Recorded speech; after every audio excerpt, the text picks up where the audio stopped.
Muy buenas noches a todos los participantes. Disculpen por los 20 minutos de retraso, tuvimos algunos inconvenientes, problemas técnicos, pero se va a dar inicio al sexto webinar. Dejo con ustedes a nuestra compañera amiga Tatiana. Tatiana, por favor, haz la presentación. Buenas tardes a todos los presentes al sexto webinar realizado por el Comité Ejecutivo organizador del 22º Congreso Nacional de Estadística, CONE-ICA Perú. Hoy, 19 de mayo, realizamos el webinar a cargo del doctor Dagoberto Bermúdez, reconocido estadístico colombiano. Posee estudios de doctorado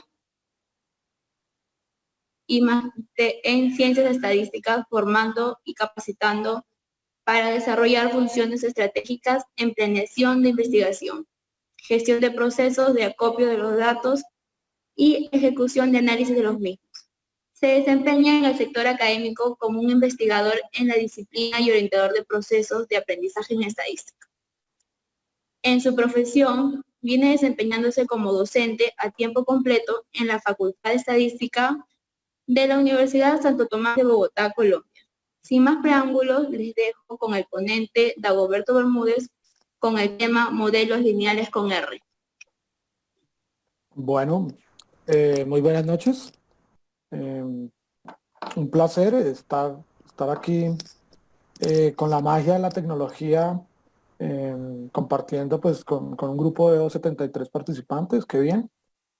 Vamos como lo mencionó la compañera Tatiana, pues yo soy docente de la Facultad de Estadística de la Universidad Santo Tomás, en la cual contamos con un pregrado en estadística de 8 semestres y una maestría en estadística aplicada.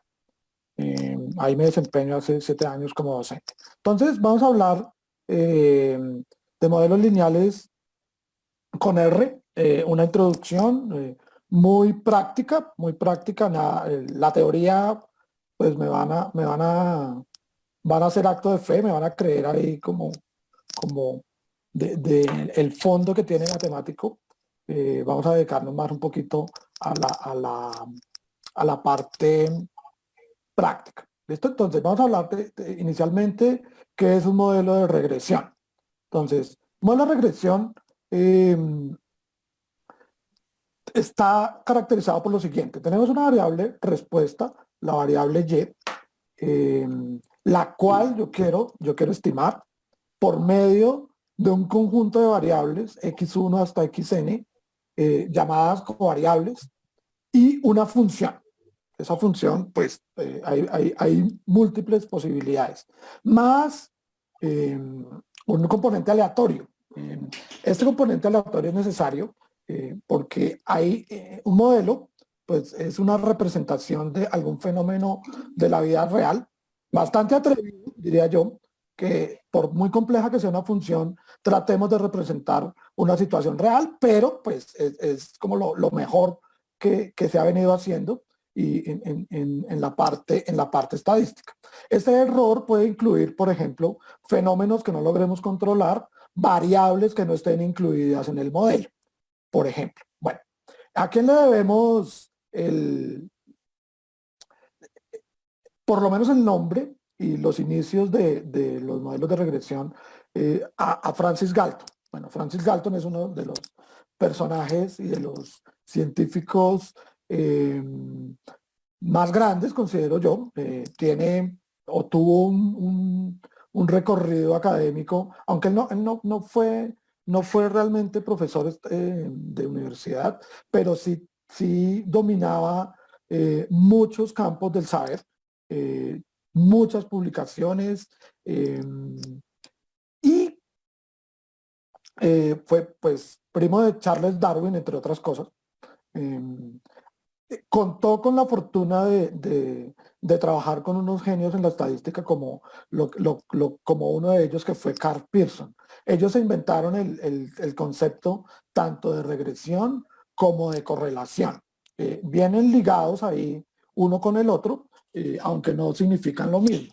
Bien, ¿qué fue lo que hizo Sir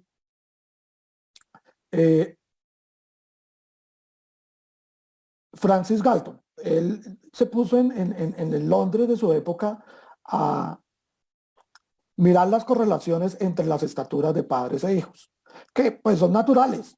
Casi todos lo entendemos porque hijos de padres bajitos generalmente en promedio dan bajitos, lo mismo ocurre que son altos, pero esa obviedad él fue más allá y se dio cuenta que en promedio los hijos de padres bajitos no son más bajitos que sus padres, ni los hijos de padres muy altos son más altos que sus padres. La conclusión de él trabajó con unas 900 familias, fue su muestra, es que la estatura tiende a devolverse o a regresarse al promedio. Y de ahí nació el término regresión y se aplica en general a todos los modelos estadísticos. Cuando uno habla genéricamente de modelos de regresión, está hablando de modelos estadísticos. Bien, esta regresión ya antes mucho antes de Galton, algunos matemáticos grandiosos como Legendre y Gauss habían concebido el método matemático primario en el cual se hace la estimación de los modelos, que es el método de mínimos cuadrados.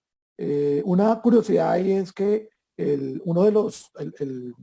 asteroide más grande, que es Ceres, a pesar de que ya Kepler había publicado las leyes del movimiento planetario, no son tan sencillas, son complejas, y estimar la trayectoria de ese planetoide fue el reto de la época en 1801, y Gauss, junto con el método de mínimos cuadrados, se ganaron el premio.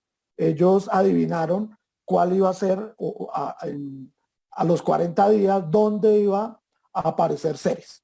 Y pues no es la única forma de estimar los parámetros de un modelo, pero sí es la forma más popular, el método de mínimos cuadrados. Un poquito ahí de la historia de lo que han sido los modelos lineales y el método más popular, que es mínimos cuadrados. ¿En qué consiste? Entonces, tenemos aquí la gráfica para ilustrar un poquito. Lo que está en rojo, lo separado por verde, son los valores reales. Lo que está en la recta azul son los valores verdaderos u observados. La diferencia que está en verde es el error. Bueno, en realidad ahí debemos distinguir qué es el error del modelo y cuál es el residual. Ese es el residual, como lo que me estoy descachando entre lo que doy, que es lo azul, y lo real, que es lo rojo. Esos errores uno quisiera que fueran pequeños. ¿Cuál es el lío? Que hay unos por encima y otros por debajo. Al sumarlos, los efectos se eliminan y la suma de esos errores puede dar 0 o muy cerca de 0, y yo no me estoy dando cuenta si tengo una buena estimación o no. Entonces, una de las soluciones o de las salidas, pues es elevarlos al cuadrado, más no la única. Pudiera ser tomar un valor absoluto o elevarlos a la 4, por ejemplo. La de los cuadrados, pues quizás por lo del planeta Ceres ha sido uno de los métodos más populares, y aún en pleno siglo XXI seguimos usando el método de mínimos cuadrados. Bien, pero ahora el modelo. El modelo está caracterizado por una variable respuesta y en términos de un conjunto de parámetros. La palabra lineal es porque de la función que mencionamos antes tiene una estructura lineal y aditiva. Entonces va beta 1 por la primera variable, más beta 2 por la segunda variable, hasta beta sub k por la késima variable, más el componente aleatorio. Esto nos va a conducir, para hacer la estimación de los parámetros, simplificando la parte matemática, a un sistema de ecuaciones, k más 1 por k más 1. Lo más conveniente es hacerlo o solucionarlo de manera matricial. Entonces escribe el modelo de manera matricial, y igual a x beta más c. Luego hay una serie de supuestos dentro del modelo. Este que está acá, de que la varianza de los errores sea sigma cuadrado por la identidad, tiene inmerso dos supuestos. Uno es que esa matriz tiene una diagonal sigma cuadrado, indicando que los errores tienen una varianza constante. Y por fuera de la diagonal ceros, indicando que los errores y los y, porque eso lo va a impactar, hay una independencia o una no correlación entre los errores y entre los Y. Ese es un supuesto fuerte, sobre todo el de que la varianza sea constante, porque a través de los diferentes valores de la X es posible que la variable Y vaya tomando rangos diferentes. Y no siempre esa varianza va a ser constante. Sin embargo, esos supuestos se formularon y aún todavía en el modelo lineal son formulados y luego uno trata de ver si se están cumpliendo o no y qué impactos o qué podríamos tener cuando no se cumplen esos supuestos. Entonces, por ahora los asumimos y trabajamos chévere porque en la ecuación 1 vemos cómo se resuelve un sistema de ecuaciones. Va involucrado ahí una inversa de una matriz por X traspuesto Y, donde X es la matriz que habíamos visto acá, formada por unos en la primera columna y luego van las covariables.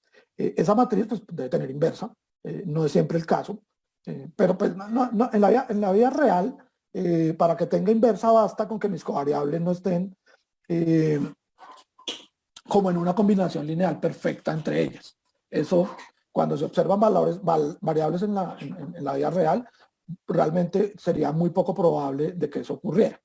Entonces, armamos nuestro vector, que está en la ecuación 1, de estimadores. Tienen en la ecuación 2 sus varianzas. Hay un lío porque aparece sigma cuadrado, que es un parámetro que tampoco conozco. Se estima en la ecuación 3. Y finalmente, en la ecuación 4 tendríamos la covarianza estimada de nuestros betas. Hay un teorema que mencioné acá arriba, pero ni enuncio formalmente ni demuestro, pero lo que nos habla es de que este estimador que obtenemos por mínimos cuadrados es el mejor entre todas las estimaciones insesgadas lineales. Y ese teorema se llama Gauss-Markov. No se conocieron. Markov nació como casi el mismo año en que murió Gauss, pero pues entre los dos ahí, sin conocerse asincrónicamente, se le deben aportes a ellos. ¿Listo? Bien, entonces vamos a ir con la primera aplicación. Voy a iniciar con un modelo de regresión lineal simple. Está caracterizado porque solamente tengo una variable Y y una sola covariable X. Tomé un tema, pues algo de moda. Quizás estemos saturados de COVID-19 por todo lado, pero pues creo que es un tema con el cual de una u otra manera estamos relacionados. Miré los casos totales reportados ahí por la página que les menciono, que en general es los mismos valores que reportan los medios de comunicación y la Organización Mundial de la Salud, son los mismos. Están espaciados semanalmente, desde enero 22 hasta mayo 19. Bueno, realmente el último dato debería ser mayo 20, pero pues el futuro todavía lo puedo estimar, más no lo puedo tener. O sea, no sé qué va a ocurrir mañana. Vemos en esa columna los casos totales y en la última columna los muertos confirmados en cada uno de esas fechas. Entonces, queremos nosotros ver el comportamiento de esas dos variables. Aquí hago el dibujo. En nuestro eje X están los casos totales en millones. Dividí acá. ¿Sí? Acá están cargados los datos en R. Bueno, para los que luego me imagino que todos van a descargar el archivo que les envío. Estoy trabajando en algo que se llama R Markdown. R Markdown es un híbrido que permite el texto en LaTeX, que es el texto matemático, y incorpora códigos en R, bajo RStudio. Entonces deben tener ahí, se combinan las dos cosas. Programo, esto que está aquí como en grisecito, es un chunk de R. Luego vamos a ver ahorita cuando entremos al programa cómo es la cosa. Están cargados los datos, casos, con un vector, C igual a, y dividí aquí entre 1.000.000 para que me quedaran los datos reescalados. No hay un poco de cifras. Y las muertes las dividí entre 1.000. Y hacemos un gráfico de dispersión, que no es más que un gráfico de XY.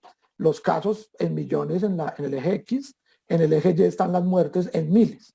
Y vemos un comportamiento lineal, bastante forma de línea recta, Acá en los extremos un poquito ahí medio se nota un toquecito de curva, pero pues se ve una linealidad y se ve una relación directa, una relación lineal directa. ¿Qué quiere decir eso? Que cuando tenemos pocos casos por acá cerca del origen, también tenemos pocos muertos, y cuando va aumentando el número de casos, también el número de muertos va aumentando.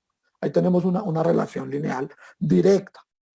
No siempre es el hecho, también podría darse inversa pues, en otros conjuntos de datos. El modelo que se plantea pues, es las muertes, en este caso, en una semana, y está en términos de la ecuación de una línea recta simple, porque este es el modelo simple, beta 0 más beta 1 por el número de casos, más el error aleatorio. Bueno, la ecuación 1 está expresada aquí programada acá en el R, como hacemos la X traspuesto X inversa por X traspuesto Y. Lo que estoy haciendo es un simple cálculo de multiplicación de matrices. Para eso, pues ya estaban los datos cargados. Lo que hice fue acá crear la matriz X y luego simplemente hacer en R la traspuesta de X por X, el solve es la inversa, y luego multiplicarlo por X traspuesto Y me da el vector de betas. Entonces ya tendríamos nuestra recta estimada. Nuestra recta estimada, bueno, esa la hice como popularmente se dice, pues haciendo el cálculo directo en la fórmula a pedal. Luego, el R tiene una función automática que se llama LM, Linear Models. Entonces, simplemente darle el nombre al modelo, en este caso lo llamé mod 1, la función LM, y le digo la variable Y, que en este caso es muertes, en términos o dado, entonces ahí hacemos la virgulilla, por el número de casos. Y escribimos la instrucción mod 1 para el modelo, resultando lo mismo, obviamente, porque se está usando el mismo procedimiento. Entonces, menos 3.78, que es mi intercepto, y en casos me da la pendiente, que es 68.521. ¿Cómo pudiéramos interpretar aquí desde el punto de vista descriptivo esta recta? Bueno, el intercepto de una recta en general es el valor promedio de la variable Y, que en este caso es muertes, cuando tenemos 0 casos. ¿Tiene sentido tener 0 casos? Claro, al inicio. Hay un pequeño desfase, pues porque por lo menos al inicio, cuando teníamos 0 casos, deberían aparecer 0 muertes, ¿no? Aquí me está apareciendo menos 3.78, pues como les digo, es una representación de los datos, no es la verdad absoluta, ¿no? Pero pues digamos que comparado con las dimensiones, pues debería dar 0, esta vez más o menos cerca. Entonces mejor no me atormento con este negativo, pues porque no tiene sentido que tengamos menos 3.70 y algo de muertes, ¿no? Más bien nos vamos a enfocar en la pendiente, 68.52. Primero que todo es positivo, indica eso que cuando aumenta el número de casos, el número de muertes aumenta, como ya lo había dicho la gráfica, pero además nos puede cuantificar ese cambio. Y entonces, ¿qué nos está indicando el 68? Cuando yo aumento los casos en una unidad, es decir, en este caso 1.000.000, en promedio el número de muertes aumenta 68.000, porque está en miles. O sea, en promedio a lo largo de los 15 semanas que estamos observando acá, el ritmo de crecimiento ha sido 68.521 muertes en promedio por millón. Estamos hablando de casos a nivel mundial, Entonces, volvemos a tomar los datos del diagrama de dispersión. En este caso, pintamos la recta, entonces vamos aquí, hay una función muy gráfica que tiene R, que es el ggplot, que es ahí por componentes, entonces le agrego la recta, el método linear model, le digo quién es el modelo, le doy el color, un poco colorido, color tomate, y le ponemos un título. En este caso le puse recta estimada. Entonces ahí vemos el comportamiento también creciente, pero ahora con la recta. ¿Cuál recta? Pues esta que acabamos de tener ahí, la de y igual a menos 3.789 más 68.521, y vemos un buen ajuste, ¿no? Obviamente que hay valores que están por encima y hay valores que están por debajo. En este caso, los primeros están como por debajo, luego por encima, luego por debajo. Inclusive esa recta estimada pudiera no coincidir con ninguno de los valores observados. No tendría por qué. Pero pues me sirve para identificar cómo es el comportamiento de una manera matemática de estas dos variables. Bueno, la función LM tiene otras, guarda ahí, además de los coeficientes que están acá, valores ajustados, los residuales, efectos, la rango, otra serie de cosas que, pues para el que esté interesado ahí en explorar un poco más la parte del LM, hay muchos más objetos ahí, simplemente es llamarlo con el operador pesos, ¿no? Entonces, por ejemplo, aquí llamé modelo 1, que es el nombre que le di al modelo, signo pesos, y el nombre de lo que yo quiero llamar. Entonces, en este caso le di los coeficientes. Vuelve y me los trae. Bien. Ahora, con esta siguiente gráfica, lo que estoy mostrando, creo que escogí un color, no sé si acá en este se alcanza a ver el verde. Está ahí como tenue. La recta estimada está en azul. Los valores, están en rojo, las predicciones, y la diferencia entre la recta y el verdadero es ese verdecito, es lo que se llama el residual, lo que me estoy equivocando. Recuerden que dentro de las infinitas rectas posibles para un conjunto de datos, se escogió una de tal manera que estas diferencias al cuadrado, al sumarlas, fueran mínimas. Bueno, bien. Entonces, ¿qué utilidades tiene el modelo? Entonces, el modelo, pues, uno me simplifica de una manera matemática con una ecuación muy sencilla, en este caso, que es la ecuación de una línea recta, la representación de un conjunto de datos. Y otra utilidad que tiene el modelo es la siguiente, el podernos aventurar a hacer estimaciones, bien sea interpolando, o sea, de valores de casos que no hayamos observado. Por ejemplo, si observé en 3 semanas, poder estimar en una semana que no haya observado. Y lo otro es irme al futuro, tratando de hacer un pronóstico. Lo hacemos acá con la función predict. Vuelvo a usar ggplot para la gráfica. Aquí estoy observando más o menos desde el 0 casos hasta los casi 5 millones que tenemos actualmente, y hacemos unas bandas de confianza, en este caso al 99%, usando la función predict. Por acá está la función predict. No, estos están al 95. Creo que aquí cambié, pero este es 95, le puse 99. ¿Qué le damos? La función predict, le decimos del modelo 1, que ya habíamos llamado anteriormente, y la instrucción es confianza para los valores que estoy interpolando y el nivel de confianza.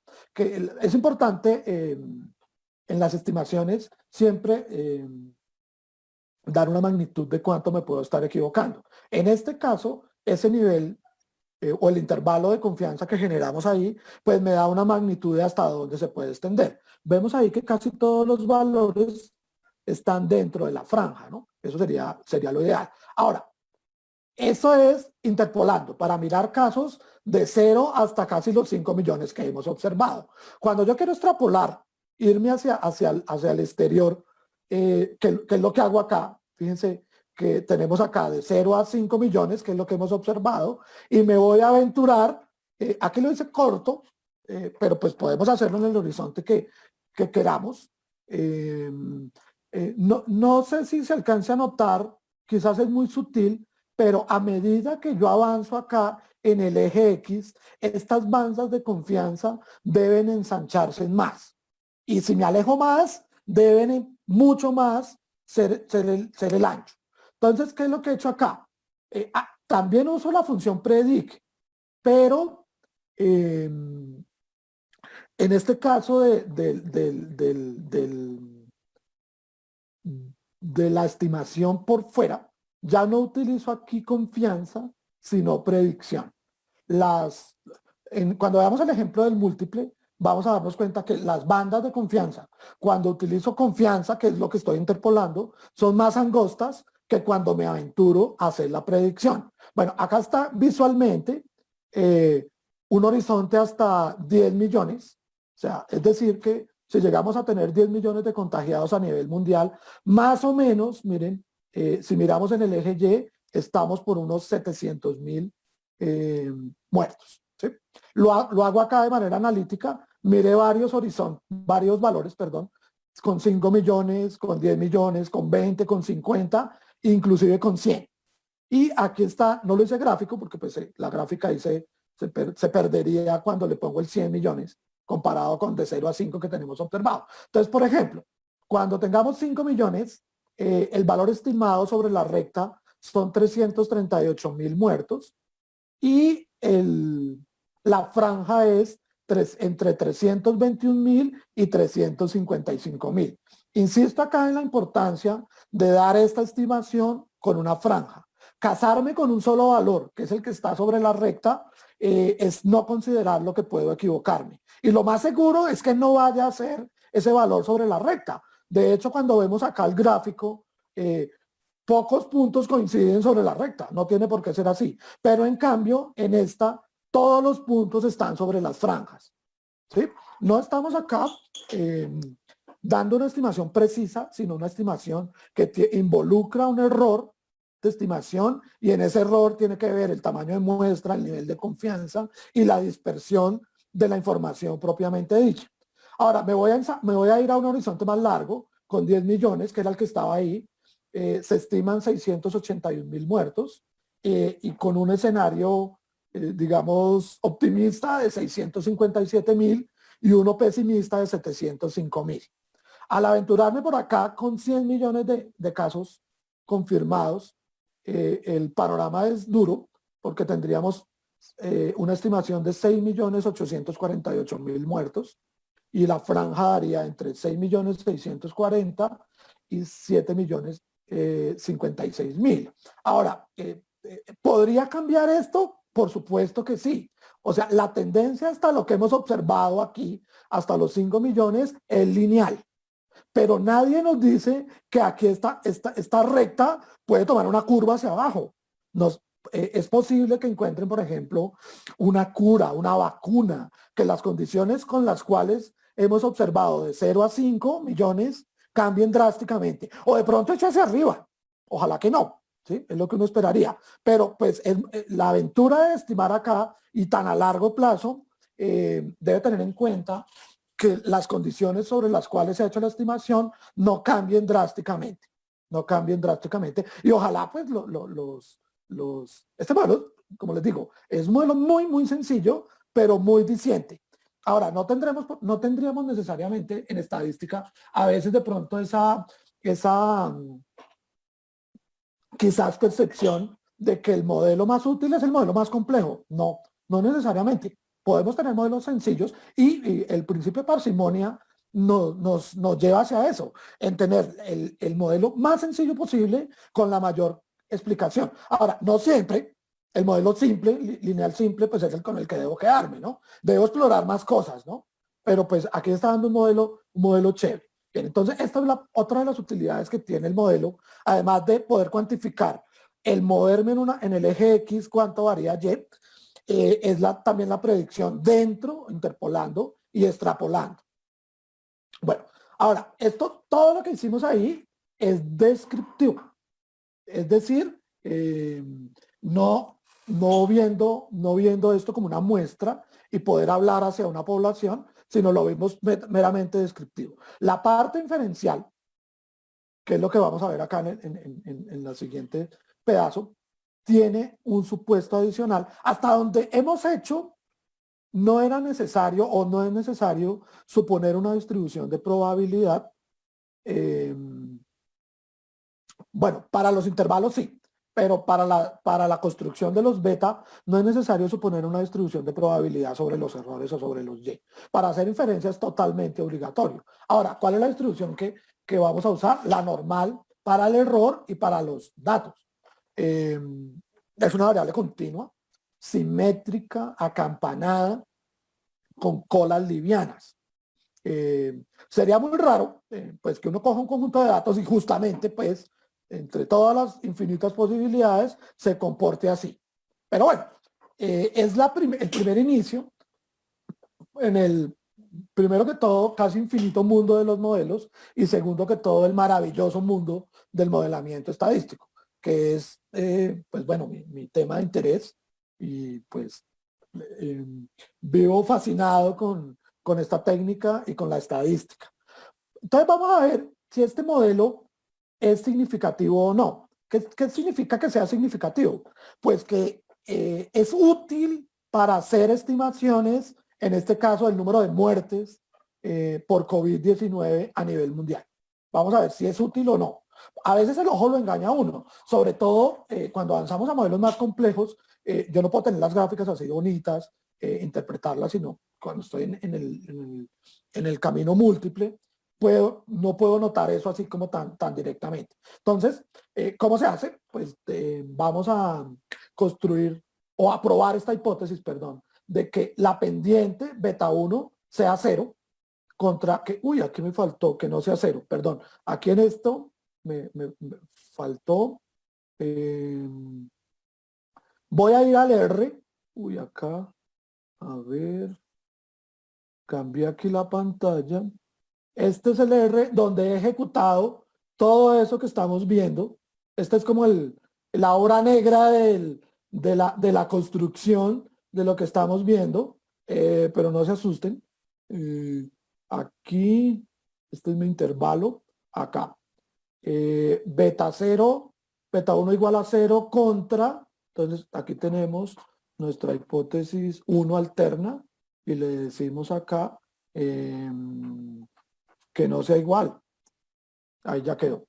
Entonces, si es 0, fíjense que si el beta 1 llega a dar, bueno, vamos a ejecutar acá el R Markdown, quizás demore un poquito con el canit. Cuando lo de ejecutar, me va a aparecer, lo que estaban viendo en la pantalla anterior, es un archivo que está en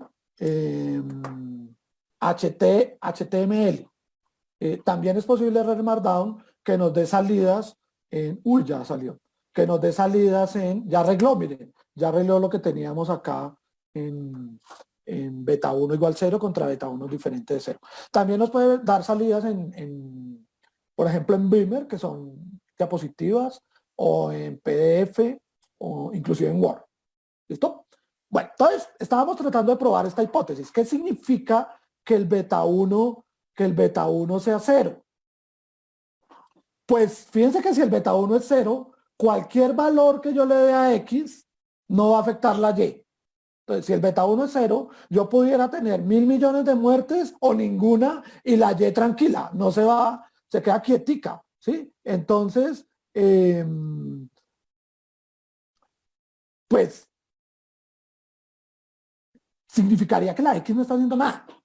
Ahora, si el beta 1 es diferente de 0, eso sí indica que a medida que yo mueva X, la Y se va a impactar. Tenemos tres formas en general de probar esta hipótesis. Uno es construyendo un intervalo para el beta. Aquí le doy la estructura.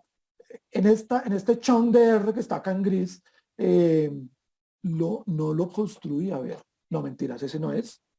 Ese no es. Mi intervalo es este. Me da entre 66 y 70. Es decir, si lo vuelvo a interpretar, es el número de muertes dado los casos. Entonces, ¿cuánto aumenta el número de muertes cuando hay 1 millón de casos nuevos? Está aumentando entre 66.000 y 70.000. Ese por el lado interpretativo. Por el lado de la hipótesis, lo que me importa en este intervalo es que no vaya a contener el 0. Porque si contiene el 0, inmediatamente mi modelo es no significativo. Pero al habernos dado entre 66 y 70, como lo escribí acá, a un nivel de confianza del 95%, pues el 0 está lejos de estar ahí en ese intervalo. Por lo tanto, el beta 1 es significativamente diferente de 0. Bien, la otra manera de probar esa hipótesis es con lo que se llama la prueba T. el estadístico T, que es el estimador del beta sobre el error estándar del beta. El error estándar en estadística en general es la desviación estándar de esa variable, porque en este caso beta 1 sombrero es una variable, o la raíz de la varianza. Nos da 69. Ese valor T, ¿yo contra quién lo comparo? Lo comparo contra un cuantil de la tabla T con un nivel de confianza o de significancia que para el efecto es 2.1098. El 69 está muy lejos de estar en ese intervalo de menos 2.10 hasta 2.10. Por lo tanto, también se rechaza la hipótesis nula por ese camino. Obviamente que los tres caminos deben indicarme lo mismo. Y el tercer camino es la prueba F. La prueba F, en este caso el cálculo de ese estadístico es elevar la T al cuadrado. Deben tener en cuenta, y lo reafirmo acá, que eso es únicamente, esta relación de F y T es válida solo en el modelo simple. En el modelo múltiple, no, porque tengo muchas T y ya no voy a tener acá un grado de libertad. O sea, la T la F, cuando tengo 1 y B grados de libertad, es una T al cuadrado con B grados. Eso no lo voy a tener en el modelo múltiple. Nos da 4.782. Lo comparo contra un cuantil de la tabla F, 4.45. La prueba F, al contrario de la prueba T, es una prueba de cola derecha. En la T era más o menos 2.10. ¿Cuándo rechazaba? Cuando daba más de 2.10 o menos de 2.10. Dio 69, lejos, rechazo. En cambio, la prueba F es solo de cola derecha, solamente cuando es mayor a 4.45, pero el 4.782 está a una distancia gigante del 4.45. Entonces, los tres caminos me están indicando en este ejemplo que el modelo es significativo, es decir, que el número de casos confirmados de COVID-19 aporta información relevante, importante para estimar el número de muertes por esa misma enfermedad, por este virus. Bueno, ahora, ¿cómo lo hacemos con R? De manera automática. Aquí ya me modelo al linear model, va obligatoriamente, le damos la Y dado los X y luego le doy el summary del modelo y me arroja un montón de cosas. ¿Qué vuelve a arrojarme? Una información sobre los residuales, esta primera. Esos residuales es lo que me estoy descachando. No es el error que se formula al inicio, porque el error es una variable no observable, pero más o menos. Lo que uno espera con estos errores es que tengan media 0. Bueno, aquí la mediana de 0.85, que sean simétricos, que se parezcan a una distribución normal. Bueno, ahí no es tan diciente ahí. No sé, ahí no sabría yo si sí o no todo lo que estoy diciendo. Es necesario hacer un análisis adicional de residuales para poder comprobar eso que estamos haciendo de los supuestos. Aquí nos da una primera información sobre los coeficientes. Me da el beta 0 estimado, el beta 1 estimado, la primera columna, el error estándar, que es la raíz de la varianza, el valor T, el 6, que es dividir el estimado entre el error estándar, el mismo 69 que nos dio acá, y una medida muy útil en las pruebas de hipótesis es el p-valor. Recuerden que para cualquier hipótesis en estadística, cuando el nivel de significancia alfa, que es la probabilidad de cometer el error de tipo 1, que es un valor que propone el investigador entre el 1 y el 10%, si ese valor alfa es mayor que este p-valor, se rechaza la hipótesis, siempre.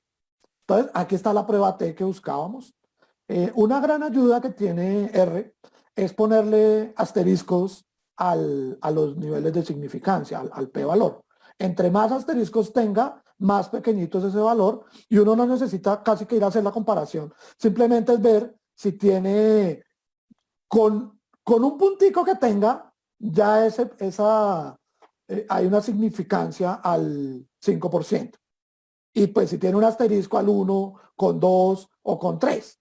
Entonces aquí simplemente observando estos 3 asteriscos, ahí ya se da uno cuenta que esa variable o que ese modelo es significativo. También nos proporciona el valor de F que habíamos sacado, 4.783. Nosotros nos dio 4.782.55 y da aquí un valor, este R cuadrado, se llama el coeficiente de determinación. Ya acá abajo lo voy a explicar un poquito. Bueno, hay algo muy importante para la prueba F, que es la tabla ANOVA. Aquí me dan los valores, a ver, este de acá es la desviación estándar del error, o sea, el sigma estimado, 6.98. En ese caso es difícil ahí darnos cuenta si es grande o pequeño, a menos que uno lo compare con otro, lo contraste contra algo, ¿no? Es una desviación estándar, no sé si es grande o pequeño. Me dan los grados de libertad, 16. ¿De dónde resulta el 16? Pues de el número de n menos el número de parámetros, que es 2. Entonces 18 menos n es 18 menos 2 da 16. El coeficiente de determinación, que ya lo explicamos, el coeficiente de determinación ajustado, que es un valor más conservador que este, los grados de libertad, otra vez 16, y el p-valor de la prueba F. Aquí hay un código para crear esa tabla ANOVA, y doy acá la tabla ANOVA. Esta tabla ANOVA tiene lo primero que se llama fuente de variación, está el modelo, el error y total, la suma de cuadrados. ¿Qué es lo que hace o en qué está basado la tabla ANOVA? Así visto de una manera informal. La variación total es 234.000. Esa es mi variación total. Uno divide esa variación total en dos pedazos. Lo bueno, que es lo que aporta el modelo, que en este caso es 233.325, y lo malo, por así decirlo, que es el error. Luego uno divide los suma de cuadrados entre grados de libertad, nos da este cuadrado medio, que en realidad es una varianza. Lo mismo este 48, que es otra varianza. Finalmente el F resulta de dividir esas dos varianzas. Y es una prueba tradicional en estadística de comparar dos varianzas, utilizar el estadístico F. ¿Cuál es la otra utilidad? La otra utilidad, aquí me faltó un igual. Esto es igual a, vamos a ir al R. Le cambiamos acá para que, a ver dónde vamos, aquí. Entonces, este es igual. ¿Listo? Bien, entonces lo que nos dio esta tablita que está acá, vamos a, bueno, este es un chunk de R, ahí hay programación de R netamente, inicia acá cuando le da uno insertar, le da R, pues nos crea esa zona gris, donde se puede hacer la programación en R. El R Markdown también tiene otras opciones de programación. El R no es la única, también está Python, por ejemplo, o SQL. Bien, entonces puedo ejecutar este chunk, ojalá corra. Sí, ahí nos dio ¿por qué puede no correr? Porque puede necesitar algunos de los valores que están atrás y no los considera. Entonces nosotros dividimos aquí la variación total entre la parte buena del modelo y la parte mala del error. Entonces, si uno divide la parte buena del modelo entre el total, nos está dando el R cuadrado, que nos da 96.67. ¿Cómo se interpreta ese 96.67? Es un porcentaje. Es un porcentaje de qué tanto porcentaje del total es la parte del modelo o la parte buena. En este caso es el 99.67%. La verdad, en problemas reales, es bastante, por así decirlo, hasta sospechoso tener modelos con un coeficiente de determinación tan alto. O sea, casi que uno puede hasta desconfiar de la información. En este caso, pues son datos reales, datos muy sencillos que pueden encontrar ahí en la página de la Organización Mundial de la Salud, pero pues es bastante impresionante el que el modelo me esté explicando. O sea, ¿cómo interpretamos esto? Es la variabilidad de las muertes, que es una variable, esa dispersión, el modelo la está explicando en un 99.67%. Insisto, que una sola variable explique el 99.67% de la variación de otra, es que es algo la verdad bastante asombroso. En general, el R cuadrado, para que los modelos sean útiles, no es necesario que sea tan alto. Depende del contexto, ¿no? Hay contextos, por ejemplo, no sé, en la parte farmacéutica, química, son estándares altísimos. Entonces, por allá quizás cuando se estén haciendo esas mediciones del error y todo, se tengan exigencias altísimas. En general, no están. ¿Listo? Bien. Ese fue nuestro primer ejemplito. Casi todo estaba hecho ahí. Voy a ir con un segundo ejemplo, donde vamos a ver si podemos hacer más cosas ahí en el R que no esté. Volví a tomar otro ejemplo de COVID. Qué pena, deben estar, insisto, saturados de COVID. En este caso, ¿qué información tomé? Ahí también en una página oficial de COVID. Están listados los 25 departamentos, incluyendo Lima, del Perú. Va una primera columna, que son las pruebas PCR. Estas pruebas las llaman en reacción en cadena de polimerasa. A diferencia de las pruebas rápidas, pues son más demoradas, necesitan un laboratorio más o menos que se calcula como entre 3 y 4 horas para dar el resultado, pero con una estructura compleja, basada en mucosa o en saliva. La prueba rápida se basa en sangre y creo que es bien rápida, como unos 15 minutos en general, y no necesita una infraestructura tan compleja para hacer el análisis. Los costos, eso sí no estoy tan enterado, pero pues sospecho de entrada, sin saber tanto del tema, que son más costosas las PCR que las rápidas. También hay una medida en las pruebas diagnósticas que es la sensibilidad. La PCR está por encima del 90, que es cuando un paciente tiene la enfermedad, la prueba da positiva en ese porcentaje. Esa es lo que se llama sensibilidad. La PCR está por encima del 90. Las pruebas rápidas están como entre el 64 y el 80%. Entonces toca tener ahí precaución. Más baratas, más rápidas, pero menos confiables, por así decirlo. Entonces está ahí cuántas pruebas han realizado. Lo hice a corte de 17 de mayo, hace 2 días. Entonces el número de pruebas PCR en Lima ese día llevaban 18.469, pruebas rápidas 39.004, el total de pruebas 57.000, hice la suma de las dos. Viene una cuarta columna que es el número de fallecidos, luego va la letalidad, que quiere decir el porcentaje de fallecidos con respecto a cada grupo poblacional, que está en la última columna, los datos poblacional por departamento según el censo 2017 hecho en el Perú. Entonces ahí están todos los datos de esos 25 departamentos. Bien. No hay un orden ahí. Nada, no están, no hay un orden específico ahí, pero pues los valores más grandes están ahí como en Lima sí está el orden, perdón, en total de casos. Bueno, entonces, ¿cuál es la idea? Hay algunas posibilidades ahí en general, a ver, ¿cómo es la cuestión? Uno tiene un problema y trata de tomar luego una información para tratar de solucionarlo. Ese es el derecho en general en estadística. Aquí estamos haciendo al contrario.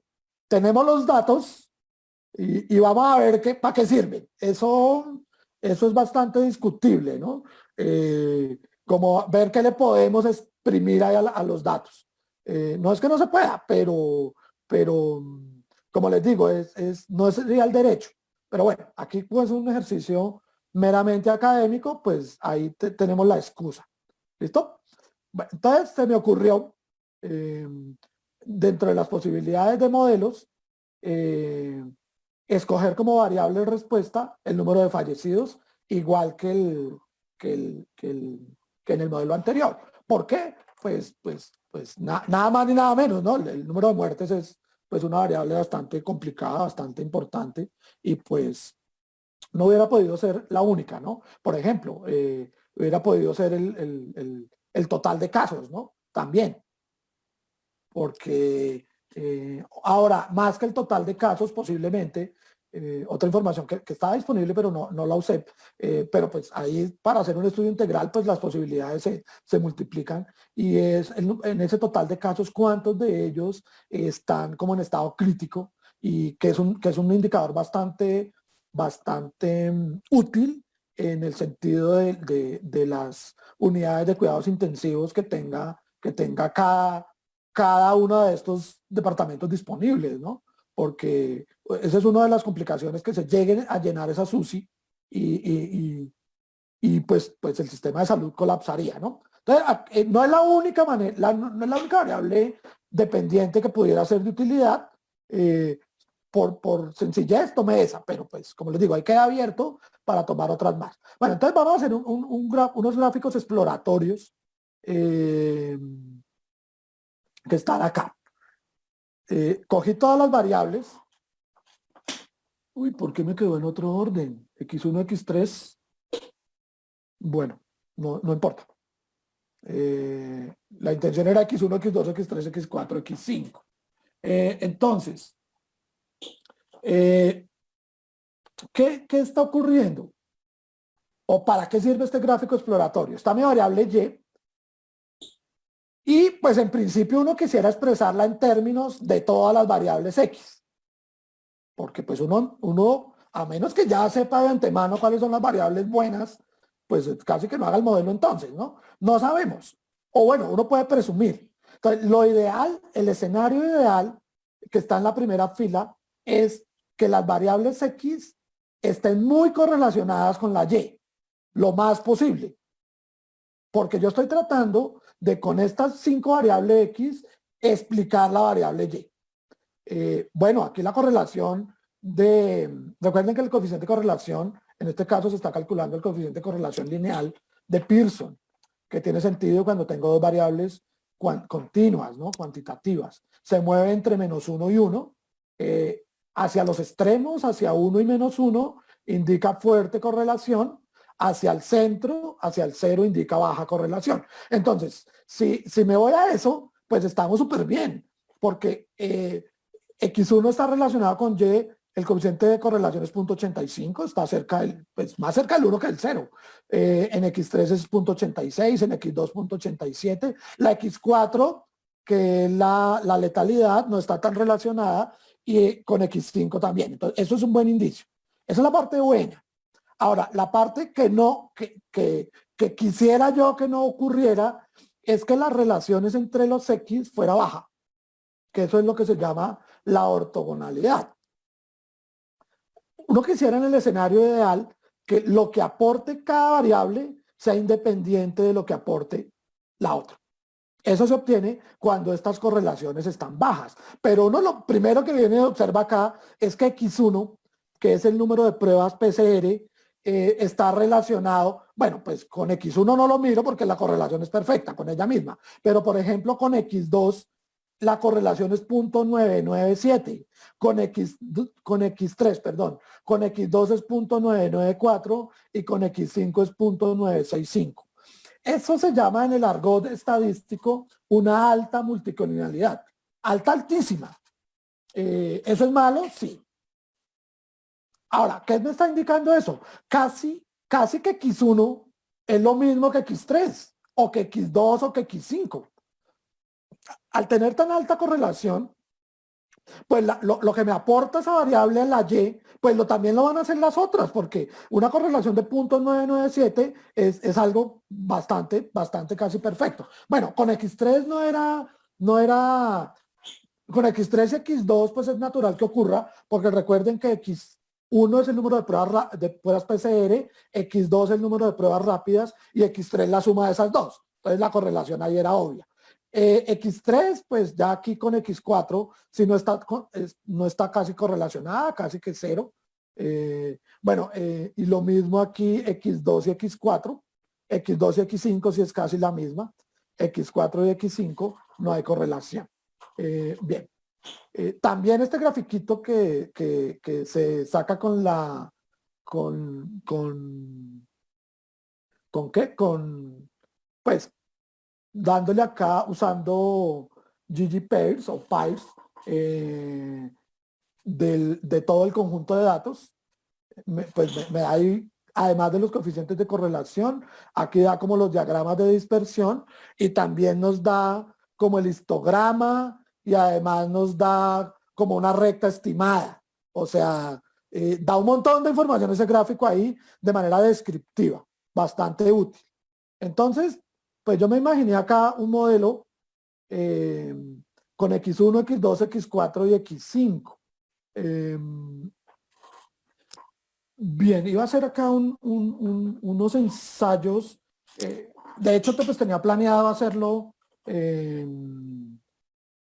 como la resolución de la ecuación 1 por matrices y todo, pero no, lo voy a hacer de manera automática. Entonces, una primera pregunta, bueno, no sé, si tienen preguntas en cualquier momento, con gusto, ¿no? Al final, en el momento que prefieran. Entonces voy a compartirles acá el R. Entonces, una primera pregunta es, ¿por qué no incluimos X3? Yo estoy planteando un modelo ahí lineal, múltiple, con X1, X2, X4 y X5. ¿Por qué no incluimos X3? Pues de entrada uno sabe, o se construyó más bien X3 como X1 más X2. Aquí están mis datos, mi tabla, llego acá. Este es mi dibujo. Tengo acá mis casos. ¿Listo? Entonces, como ya no voy a hacer aquí las cuentas, vamos a crear un primer modelo, llamémoslo modelo múltiple 1, igual al LM de mi variable y, dadas pues X1 más X2 más X3 más X4 más X5.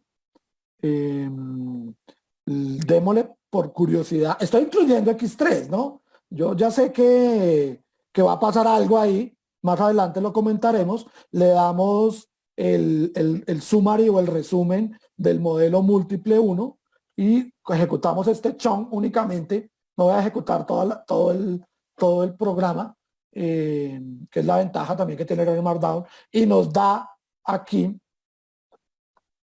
Bueno, en otra época, cuando utilizaba el otro programa, esto explotaba. No me daba absolutamente nada. Ahorita se volvieron más chéveres los programas y me está dando acá una fila de NAs. ¿Qué pasa con X3? Y resulta, pues, lo que habíamos ya observado, que es que X3 es una combinación lineal perfecta entre X1 y X2. De hecho, X3 es X1 más X2. Entonces, él de una vez me la excluye. Él de una vez me la excluye y ahorita vamos a ver cuando veamos la parte de multicolonialidad, qué es lo que ocurre en realidad. Entonces, pues yo ya sabía de antemano que no debería meterme con X3, pero pues si uno por casualidad no sabe, porque aquí sí sabemos, aquí nosotros sabemos de entrada que X3 es X1 más X2, entonces pues no lo incluyo. Pero si uno no sabe cuando va a empezar a estimar quién es quién, bueno, el análisis exploratorio que hicimos ahorita de esas gráficas es muy útil porque de entrada pues me dice, bueno, pilas ahí con tales variables X que están como muy correlacionadas entre sí para que no la vaya a incluir. Entonces es mejor no incluirla. Entonces quitemos X3 de ahí y volvamos a ir a estimar nuestro modelo. Aquí de una vez nos da. Ya fíjense que pues no incluimos X3. Entonces aquí lo primero que yo debiera ver es la prueba F. La prueba, no, mentira. Lo primero que voy a ver es el modelo estimado, que es este. Vamos a ponerle acá, centrémoslo. A ver si aparece. Sí, ya apareció. Que son estos valores que están acá en la primera columna. Entonces me está diciendo que el número de muertes es un intercepto. Este intercepto, su interpretación es cuando todas estas covariables es 0, o sea, cuando no hay ni pruebas PCR, ni pruebas rápidas, ni letalidad, ni población.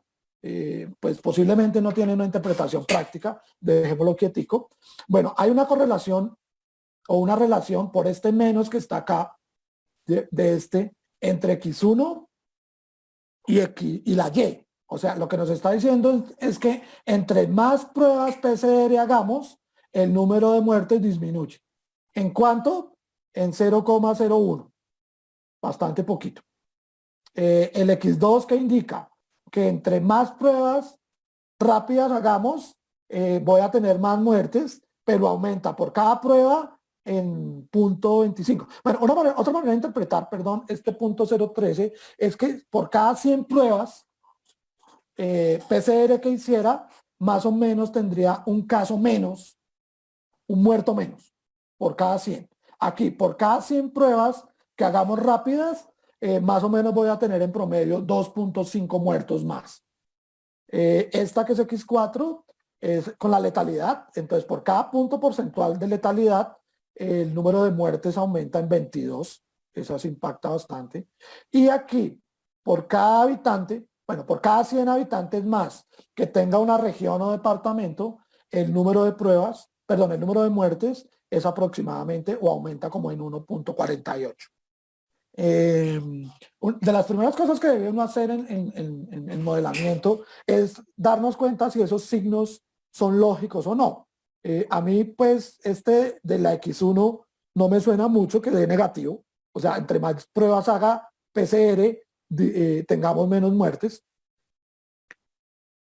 Bueno, lo segundo, esa interpretabilidad, a veces los signos van en contra de lo que uno tiene pensado.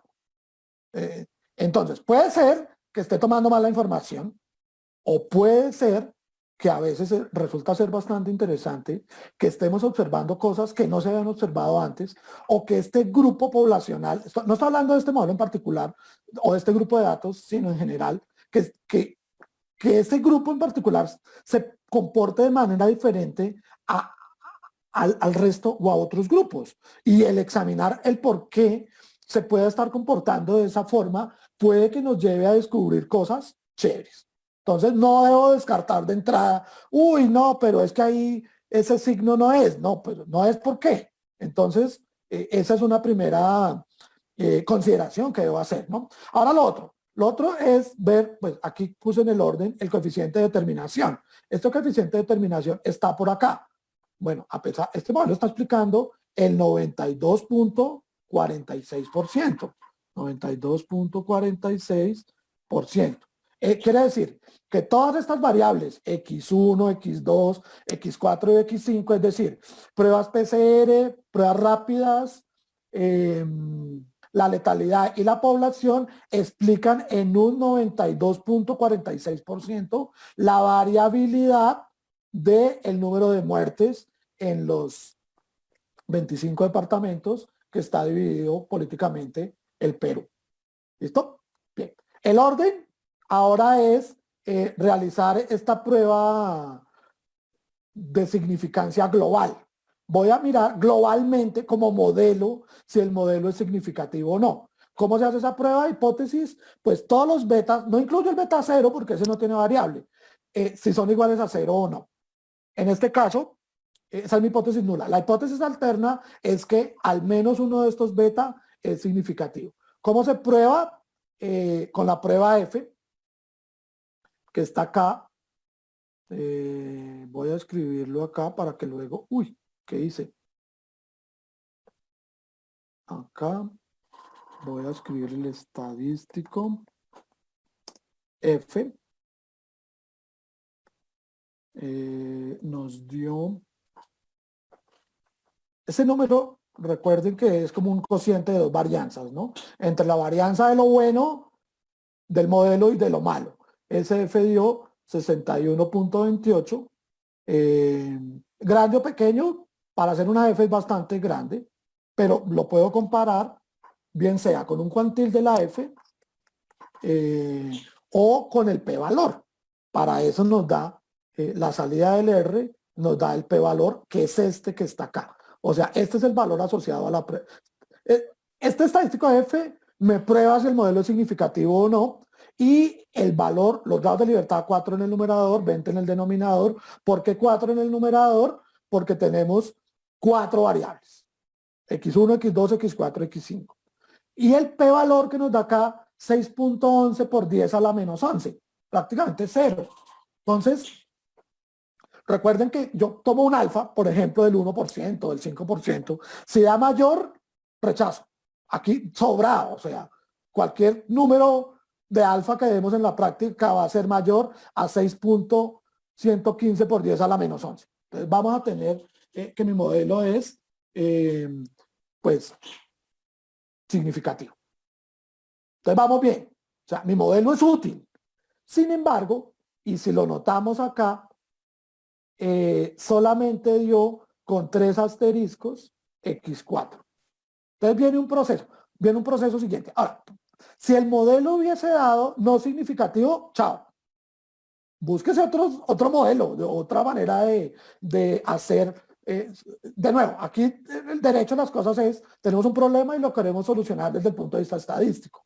El modelamiento es apenas una de las técnicas estadísticas disponibles, ¿no? No es que esto sea la única manera necesariamente de solucionar un problema desde el punto de vista estadístico. Entonces, si llega a dar no significativo, pues búsquese otra técnica o busque otra manera de hacer el modelo, otro modelo, otra técnica de modelos. Estamos haciendo acá modelo de regresión lineal múltiple. Por ahí al final escribí ahí como unas 3, 4 extensiones, porque esto continúa, esto es simplemente un abrebocas como les dije hace rato, al maravilloso mundo de los modelos. No significa que no hayan problemas que se solucionen con estos modelos, claro, pero también hay muchos otros que esta metodología se queda corta, Entonces, pero debemos aprenderla, ¿no? No vamos a dar saltos ahí de pasar por encima sin ver primero este tipo de cursos. Puede que no sea útil siempre, pero es el que debemos inicialmente ver. Entonces, una vez el modelo es significativo, pues vale la pena continuar. ¿Cómo se continúa? Vamos a hacer pruebas individuales. Por eso escribí acá significancia individual, que se hace con la prueba T. Y me va a decir variable por variable si es significativa o no. Se hace con la prueba T. Esa prueba T está por acá en los asteriscos. Entonces, la única que nos ha dado significativa es X4. Ahora, aquí en la última columna nos da el p-valor. 0.6 para X5, 0.13, 0.66 y 0.11. En principio, uno diría ahí, no, pues la única que sirvió es X4. Pero hay que tener precaución con lo que viene. Resulta que es bastante sospechoso que todo el modelo me explique un 92% y que un montón de variables, casi todas las que hay acá, de las 4 variables, 3 no sirvan. Y uno dice, bueno, ¿cómo así? Eso por lo menos es un indicador de precaución. Ahí estamos viendo algo que se llama la multicolinealidad, pero esa ya la habíamos visto en las gráficas de arriba, que las X entre sí están muy correlacionadas. Entonces vengo acá a un capitulito que se llama multicolinealidad. La multicolinealidad, aunque no lo escribí acá, cuando uno tiene una multicolinealidad perfecta, es decir, que una variable o más es una combinación lineal perfecta de las otras, cuando yo voy a solucionar el sistema 1, vamos a ver si lo encuentro por acá rápidamente. ¿Qué se hizo? Esta ecuación 1, en realidad, si si una de las variables o más es una combinación lineal perfecta de las otras, lo que uno ve en álgebra lineal, inmediatamente esta matriz X transpuesta a X no sería de rango completo, sería de rango incompleto. Hay una línea ahí en los modelos lineales para trabajar con rango incompleto. No lo voy a abordar acá. Aquí estamos asumiendo, porque le puse inversa de una vez, que esa matriz tiene inversa, pero no siempre el caso. Y entonces, por ejemplo, los que hayan visto o piensen ver un curso de de diseño de experimentos, allá se van a trabajar matrices con rango incompleto. Y entonces, ¿qué es lo que sucede con el sistema? que tendría infinitas soluciones. Y cuando se trabaja con rango incompleto, debemos trabajar por allá con inversas generalizadas. Y hay un montón de inversas generalizadas. Entonces, por eso es que es un complique. Ahora, como les dije anteriormente, es muy raro que en la vida real nosotros tengamos multicolinealidades exactas. Ahora, si llego a tenerlas, como es este el caso, pues lo quito la variable y chao. ¿Cuál es el lío de la multicolinealidad? Que sea alta. Entonces, cuando la multicolinealidad es alta, el lío que se presenta es el siguiente. Esta matriz, bien sea la que está en la ecuación 2 o en la ecuación 3, que tiene la inversa de x traspuesto x, cuando no es exacta la multicolinealidad, esa matriz tiene inversa. Perfecto. Entonces no habría lío. Pero cuando uno calcula una inversa, por ejemplo, recuerden el método de cofactores, que uno divide entre el determinante, y si la multicolinealidad es muy alta, el determinante tiende a estar cerca de 0. Y al calcular esta matriz, la 4 o la 2, las entradas de esa matriz son muy grandes. Y esta matriz de covarianzas, tiene en su diagonal las varianzas de los betas. Entonces, cuando yo vaya a hacer la prueba T, recuerden que la prueba T individual lo que hace es dividir el beta entre su error estándar, que es la raíz de la varianza. Y si este es muy pequeño, perdón, si es muy grande, recuerden, cuando el determinante tiende a ser 0, las entradas tienden a ser muy grandes. Y si este error estándar tiende a ser muy grande, pues este t tiende a ser pequeño, que es exactamente lo que nos está ocurriendo acá. Acá lo que tenemos es... ¿Qué se me hizo? Acá. Miren, los valores t, por culpa del error estándar grande, cuidado, ¿no? O sea, este 0,021 es grande, porque lo estoy comparando con un 0,02, ¿no? Estos valores t que me están dando acá son pequeños. Mire, el 0,44, el 1,55, el 0,53. Si yo comparo eso con los cuantiles de la tabla t, son valores muy pequeños. Por eso el p-valor da grande y estoy diciendo que mi variable no es significativa. Entonces, es probable, de hecho, el síntoma más frecuente en multicolinealidad es que uno tenga un R cuadrado grande, o sea, que el modelo explique mucho y que haya muchas variables que deban salir del modelo. Eso se contradice. Entonces, ahí tenemos motivo de alerta. Entonces, ¿qué debo hacer?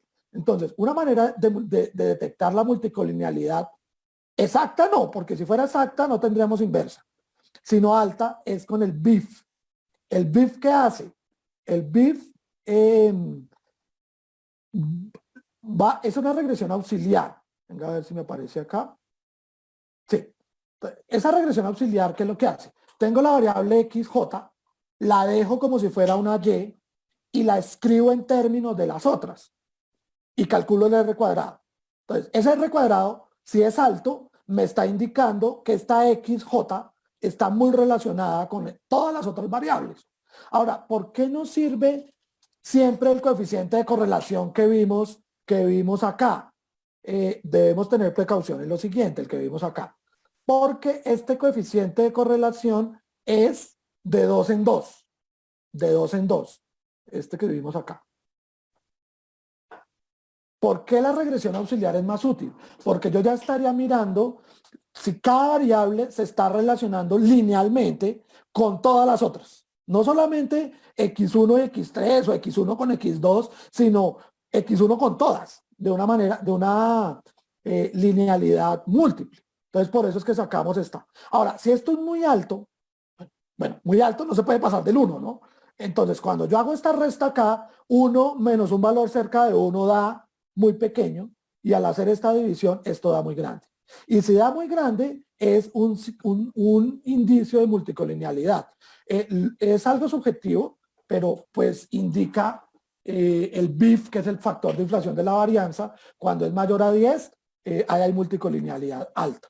Entonces uno se puede poner a sacar ahí todas esas todas esas regresiones auxiliares y calcularlo, pero podemos ir, voy a hacer el cálculo acá, para hacer este cálculo del BIF, debo cargar una librería que se llama CAR, ahí está, y simplemente le damos el BIF, factor de inflación de la varianza, al modelo. Modelo múltiple 1, y Dios quiera salga. ¡Wow! Parece que sí. Nos ha dado acá. Esta fila es el BIF. Recuerde que se calcula por variable. Y donde D mayor que 10 es mal síntoma. Aquí estamos mal de síntomas por todos lados, ¿no? Porque en X1, en X2 y en X4, bueno, sobre todo X2 está disparada. 111, si el valor de referencia es 10, X4 no. Entonces hay una multicolinealidad alta. ¿Cómo se soluciona eso? Hay algunas alternativas que no vamos a hacer acá.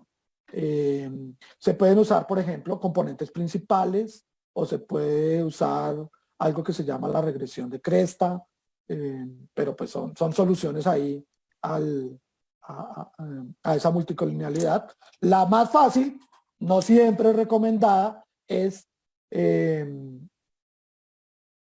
eliminar variables. Bueno, no sé, creo que tengo una pregunta de Adriana.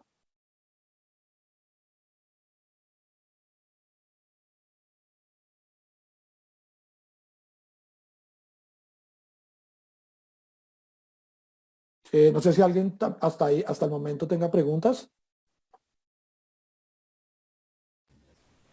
Bien. Sí, doctor Dagoberto. Tenemos...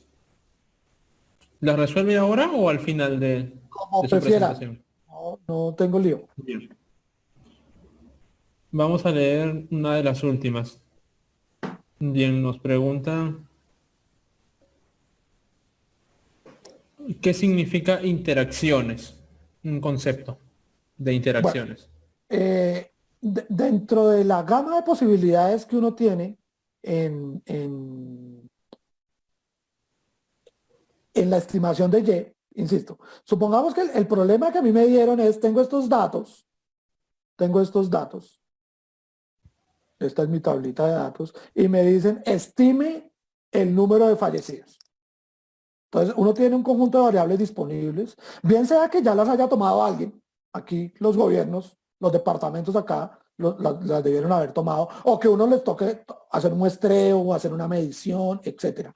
Es posible que hayan algunas variables que al cruzarlas, o sea, al multiplicarlas, influyan en el comportamiento de la Y. Entonces, no incluiría acá únicamente X1, X2, X4 y X5, sino también puedo incluir coeficientes de segundo grado, entre otras cosas. Pudiera incluir X1 al cuadrado, X2 al cuadrado, X4 al cuadrado, X5 al cuadrado, y X1 por X2, X1 por X4, X1 por X5. ¿Cuál es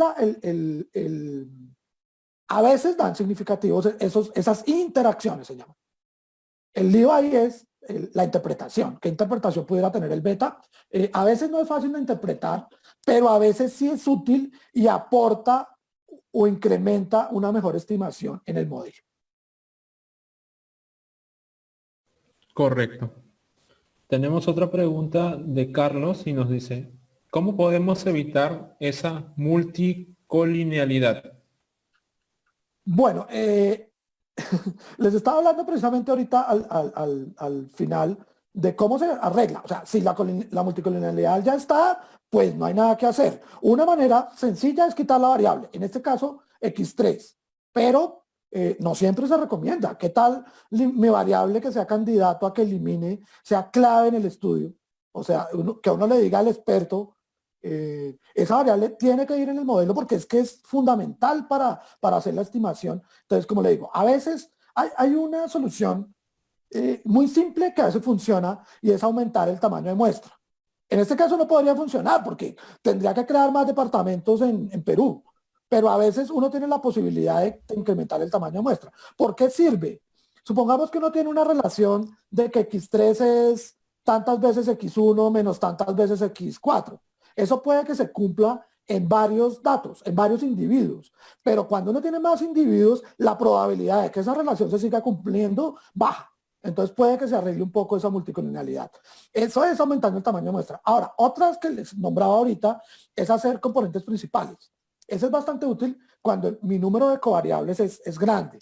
Y uno lo que va a hacer en componentes principales es hacer un agrupamiento, tomar menos variables y hacer como combinación lineal de variables. Eso puede ser útil para solucionar el problema, pero puede que en la interpretabilidad me quede ahí patinando. Una consideración que no dije, y es que a los ojos del teorema de Gauss-Markov, que es el que me dice que los estimadores que estamos usando acá, los de mínimos cuadrados son los mejores lineales, la multicolinealidad alta no me afecta ese teorema. O sea, a pesar de que tengan varianzas grandes, siguen siendo las mínimas. ¿Sí? Siguen siendo las mínimas. ¿Que son grandes? Ah, bueno, pues, pero ningún otro estimador va a tener unas varianzas más pequeñas que esas que ya tenemos. Bien. Natalie nos pregunta también, ¿en esa ecuación me podría explicar cuál es la dependiente e independiente? O sea, las variables. Siempre la Y es la dependiente, la que yo quiero explicar. En este caso, o en el ejemplo de acá de los datos de los departamentos, yo escogí como Y los fallecidos y como X el resto. Cuando vamos a utilizar el LM, la función del R, que es muy sencilla acá ¿qué se me hizo? Uy, no, me bajé mucho. Bueno, vámonos acá a este. Cuando estamos haciendo el modelamiento con R, pues yo ya debía haber elegido cuál es mi Y. Esa la elijo, o sea, la elección de quién es Y es para solucionar un problema estadístico que tengamos. No es que cualquiera vaya a ser mi Y. En general, hay unas que no son útiles para hacer Y. Ahora, que dentro de un mismo problema y dentro de un mismo conjunto de datos pueda tener más de una variable Y, eso también es cierto. Ahora, aquí en LM, que me hizo, aquí está la gráfica, es muy sencillo porque yo le doy LM, la variable que sea Y, que en este caso es fallecidos, en términos, le doy la virgulilla y le escribo todas las otras variables con las cuales quiero estimar Ahora, yo pudiera incluirle acá, por ejemplo, el x2 al cuadrado o el x2 por x3, pero pues vemos que aquí tenemos como una estructura lineal. Entonces no creo que sea necesario, pero pues tocaría explorar porque las posibilidades ahí se agigantan. Bien, entonces voy a continuar otro poquito y ahorita, si quieren, vuelvo y respondo las preguntas que tengan. ¿Listo? Bueno, entonces, tenemos el modelo con x1, x2, x4 y x5. Vemos que es significativo pasando la prueba F, pero en la prueba T hay 3 variables que me indican que no debieran estar, pero ya vimos por qué es que no deben estar, porque al hacer la multicolinealidad vemos acá con el BIF, se lo habíamos sacado acá con el BIF, que hay alerta en 3 de 4. Entonces, ¿qué podemos hacer? Entonces, otra vez, les decía hace un rato, que en general en el modelamiento, prima el principio de parsimonia. La parsimonia es, tenga modelos sencillos, con menos variables, con menos parámetros, con una mayor explicación. Que eso es contradictorio. Eso es totalmente contradictorio. Entonces, hay 2 opciones acá. Una opción es, por ejemplo, acá voy a considerar 2 modelos y los voy a comparar. No es la única posibilidad, ¿no? Tenemos un primer modelo que es quedarme con x2 y x4 y tenemos un segundo modelo que es quedarme con el modelo completo. Vamos a tratar de depurar. Hay una opción automática que ahorita la vamos a hacer. Aquí lo voy a hacer a ojo. Entonces, ¿cómo es a ojo? Pues tratar de quedarme con un modelo más pequeño teniendo en cuenta las variables más significativas hasta el momento. Entonces, X2, entonces, voy a comparar dos modelos. Uno, el modelo pequeño, que es el que tiene X2 y X4. Y voy a compararlo con el modelo grande, que es el que tiene todas.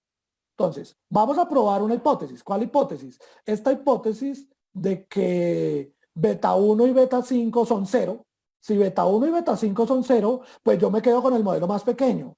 Si al menos beta 1 o beta 5 no son 0, pues me quedo con el modelo grande. ¿Cómo se hace esa prueba? Entonces, aquí tenemos, aquí tenía algunas cosas. Vamos a hacerlo acá. El modelo múltiple completo es igual al LM de la Y dado X1, X2, X3, X3 no, esa la excluimos desde el inicio, más X4. Ese es mi modelo completo y vamos a escribir por acá el modelo múltiple reducido. Entonces, este es igual al LM que tenga la variable Y dado X2 y X4. ¿Listo? Aquí lo teníamos. Vamos a probar esa hipótesis a ver con cuál de los dos me quedo. Es muy sencillo hacerlo acá en R, simplemente darle la NOVA del modelo más pequeño, que en este caso es el modelo múltiple reducido, y el modelo múltiple completo. ¿Listo? Corremos este chunk únicamente. Aquí, ¿qué me está dando? Me está dando esta parte de acá. Tengo los dos modelos. El Y1, el modelo 1, que es el modelo sencillito, y el modelo 2, aquí hice una embarrada. Perdón, debo meterle X5. Aquí él me indicó que le estaba dando mal. X5. Listo.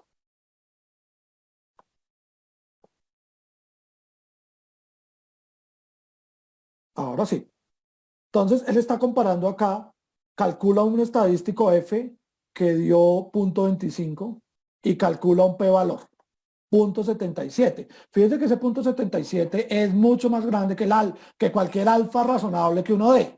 Entonces, un alfa del 5% es más pequeño. Cuando uno tiene un alfa más pequeño que el p-valor, no rechaza. Es decir, que estos beta 1 y beta 5 son significativamente iguales a 0. Por lo tanto, me debo quedar con el modelo reducido. Esa es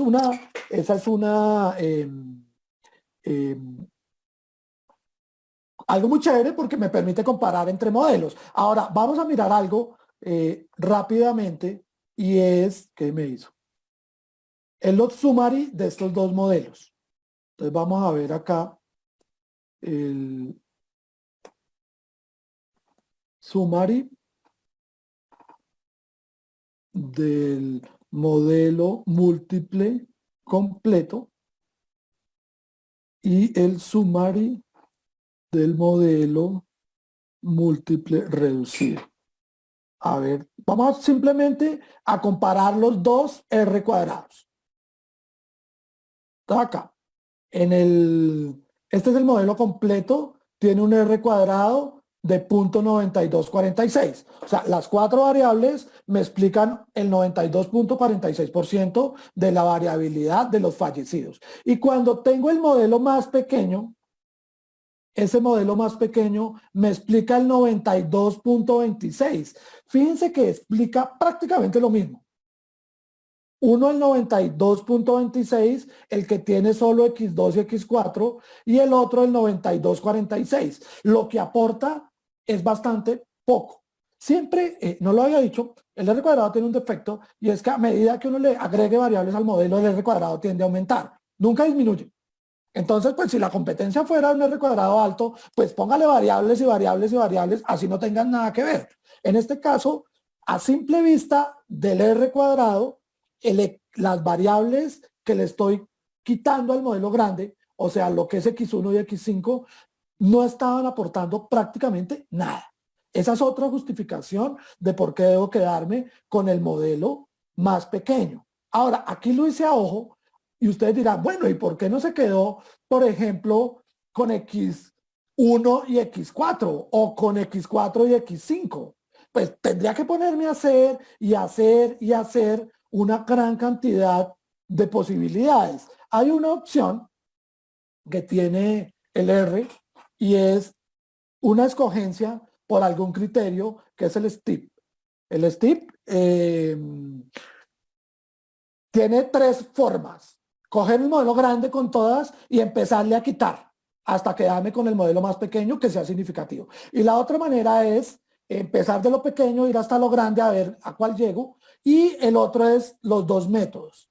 Entonces le damos la opción STIP, le escribimos LM, escribimos nuestro modelo Y dado X1 más X2, debo ponerle todo, más X3, X3 no va, otra vez, más X4 más X5. Y le damos la dirección. Entonces acá le escribimos dirección igual ambos. Que sea ambos. Quitemos, desactivemos estos summaries. Y no. Entonces, lo que hace esta opción automática del STIP es no a ojo, sino con un criterio. Aquí va a usar un criterio. Uno podría ser el R cuadrado, el otro podría ser el error cuadrático medio, o el MAD, o el MAPE. Hay un montón de criterios ahí. Él está usando uno que se llama el AIC. El AIC es el criterio de información de Akaique.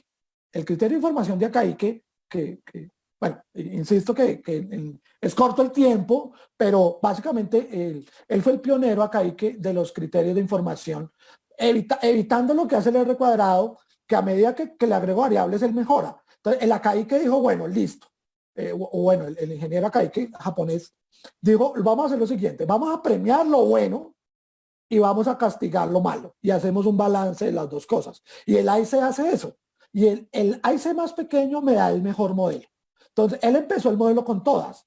El AIC fue 207 y empieza a tratar de mejorar. ¿Qué fue lo que hizo en una segunda etapa? Pues quitó X5, miren, y se quedó solamente con el modelo X1, X2 y X3 y le dio un Akaique más pequeño. Y siguió el paso. O sea, él empezó con el modelo completo, ¿no? Qué pena aquí. X1, X2, X4 y X5. Calculó el Akaique. Luego se quedó con un modelo más pequeño, voló X1. O sea, entre todas las cuatro variables, la que menos importante, según ese criterio, es X1. La quitó. Luego quitó X5. Y ahí paró. Y nos está diciendo que el modelo, según ese criterio, insisto, pudiéramos tener otro, es que me quede con X2 y X4. Chévere, porque me ayuda con un criterio cuantitativo a escoger un modelo con el que quiera quedar. Bien, finalmente por acá, no sé si qué tanto tiempo nos pueda quedar, si podemos alargarnos otro poquito, quisiera mostrarles esto que tengo acá. Son escenarios, ya con el modelo final, que yo ya sabía cuál era. Voy a borrar acá este STIP. Ya había hecho ensayos, pues los datos son totalmente reales. No había garantía de que existiera relación lineal entre las variables, por fortuna la hubo. Bueno, de hecho en mi clase de modelos lineales en la Santo Tomás ya había ensayado con el modelo simple, con el bueno, lo hice en las primeras semanas, ¿no? Y me había dado también muy buenos resultados, por eso decidí como quedarme con ese que está ahí. ¿Qué hice acá? Entonces, otro escenario para lo que es útil es tratar de hacer la predicción. Entonces, ya con el modelo final, que es con el modelo que yo debiera quedarme, que tiene X2 y X4, es decir, el que tiene el número de pruebas rápidas y la letalidad, con esas dos variables, estoy estimando el número de fallecidos. Con eso puedo crear escenarios. Entonces, por ejemplo, aquí me estoy imaginando un escenario donde haya un departamento donde tenga 100.000 pruebas rápidas y estoy tomando extremos, ¿no? Y que el índice de letalidad sea del 20%. Vamos a estimar bajo ese escenario cuánto me estima el modelo que debo, cuántas muertes tendrán. Lo hice por dos caminos. Uno, con confianza. Recuerde que confianza lo utilizamos cuando tengamos interpolación, es decir, entre los X que haya observado. Si voy a extrapolar, debiera darle predict. Y como lo dije, lo dije en la ocasión anterior, en predict debe dar más amplio. Aquí hago el escenario, me dan los intervalos, acá. Entonces, lo que me está diciendo aquí es que si llegáramos a tener un departamento donde se realizan 100.000 pruebas rápidas y el índice de letalidad es del 20%, se estiman 2.656 muertes.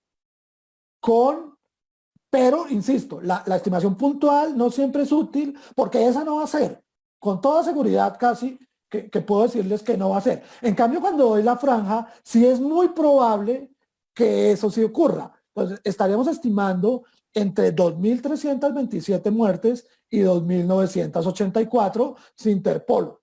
Si extrapolamos, la estimación puntual es la misma, 2.656, pero el error que observamos aumenta. Y este intervalo da un poco más amplio. Da entre 2.307 y 3.004.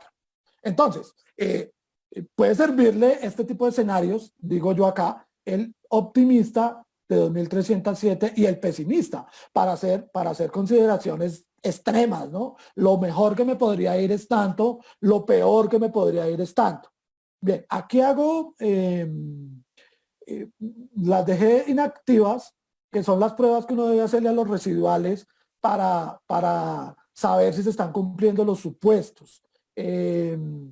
Los que deseen, creo que ahí al correo del evento, pues voy a enviarles el documento, tanto en lo que tengo en el Markdown, que está la programación y todo, como la salida que me da en HTML. Entonces, ahí con el numeral está inactivo, o sea, cuando lo ejecuto no está saliendo.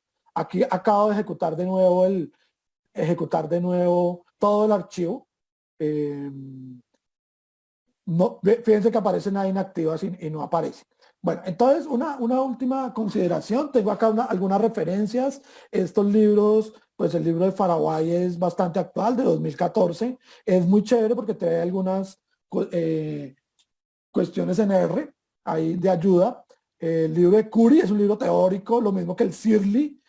Para los teóricos ahí, los que les gusta la demostración y la cosa, sobre todo el Searle, es un libro bastante fuerte. Y un libro que me gusta mucho, que es el Rencher, combina las dos cosas.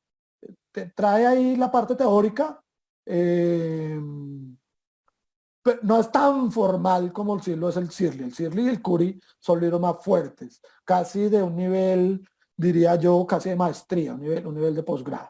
Bueno, para finalizar, y ahorita contesto las preguntas que deseen, las extensiones. Les decía que el modelo de regresión puede quedarse corto, y de hecho aquí no lo hice, pero cuando tratamos de probar los supuestos de este modelo en particular, los residuales están o van a violar el supuesto de normalidad. Voy a activarlo mientras les voy contando. Que es básico, o sea, si yo no tengo la normalidad como supuesto, si se está violando, todas esas pruebas, la prueba T, la prueba F, todo lo que hicimos de manera inferencial, puede que no tenga validez. Entonces, en vista de eso, entonces aquí estamos tratando, por ejemplo, esta sería las pruebas de normalidad. Considero acá la de Anderson, la de Kramer, la de Lilith es la misma con Mogorodnismo, Shapiro Francia y muchas otras. Si las corremos, no corre porque no encontré el modelo. Pero modémosle modelo. múltiple reducido. A ver si lo encuentro. Sí. Nos da el p-valor de todas las pruebas pequeñito. Pequeñito, pequeñito. La hipótesis nula en estas pruebas es que los residuales son normales. Y el alfa, al ser más grande que cualquiera de estos p-valor, me está rechazando esa hipótesis, por lo tanto, no se está cumpliendo el supuesto de normalidad. Y pues puede que todo lo que hayamos hecho no sea válido. Entonces, por aquí, por eso les hablaba, o les escribí al final, las extensiones. Cuando se queda corto esta metodología, pues podemos usar mínimos cuadrados generalizados. Los mínimos cuadrados generalizados no tienen en cuenta, o puedo generalizar que la varianza de los errores o de los Y no sea la misma para todas las entradas. Y de pronto una estructura de correlación. Me encanta, que son los modelos lineales generalizados. ¿En qué generalizan? En que la variable respuesta en el modelo lineal múltiple es estrictamente la normal. En el modelo lineal generalizado tenemos una gama de distribuciones que se llaman las que pertenecen a la familia exponencial. Y ahí tenemos inclusive variables discretas. Podemos tener la variable binomial, la variable Poisson, binomial negativa, gamma, variables no negativas como la inversa gaussiana, etc. Entonces, las posibilidades se ensanchan ahí mucho porque ya no me limito solamente a variables que vayan de menos infinito a infinito de forma acampanada. Puedo tener variables de conteo, puedo tener variables asimétricas, no negativas. Otra extensión son los modelos lineales dinámicos. Este también es un campo de trabajo mío. Por ahí estamos escribiendo algo sobre eso. Y es considerar que los parámetros de la regresión, o sea, los beta, ya no son estáticos. Aquí los estamos considerando fijos. El beta 0, el beta 1, el beta 2 es igual en todo el conjunto de datos. En los modelos lineales dinámicos, ese beta también es variable, varía en el tiempo. Infortunadamente o bueno, por fortuna, no sé, utiliza la metodología bayesiana. Además, todos estos modelos, los lineales, el lineal generalizado, los dinámicos, puede considerarse también en el campo bayesiano. Los dinámicos son obligatoriamente bayesianos, que es ahí. Y otro modelo, o tipo de modelo son los modelos GAMS, que son los aditivos generalizados. Este es chévere porque combina la parte paramétrica, que es lo que estábamos considerando acá, con una parte no paramétrica. O sea, un pedazo de la estimación que tengamos ahí, una parte como irregular que no se explica de una manera, con una ecuación, sino con algo no paramétrico. En particular, la metodología GAMS utiliza los splines, utilizados en estadística no paramétrica. Y da una combinación a veces espectacular, porque considero algo que puedo modelar así formalmente con algo irregular y combino esas dos cosas. Hay extensiones más amplias, por allá como los modelos mixtos, también lineales mixtos que combinan ahí efectos aleatorios, efectos fijos. Otro tipo de modelos que pudiera ser útil, por lo menos en este conjunto de datos, son los modelos espaciotemporales, que medirían la estructura del tiempo, o sea, cómo puede evolucionar una variable en el tiempo, y en el mismo modelo mirar las relaciones que hay entre regiones. Ese también es una metodología muy utilizada en epidemiología, porque combina o modela dos cosas al tiempo. Entonces, pues las posibilidades acá son bonitas, son ilimitadas prácticamente. Simplemente quería acá darles un abrebocas a lo que es el mundo maravilloso, como le digo, de los modelos lineales. Pues no sé si tienen ahí otras preguntas. Por supuesto, doctor.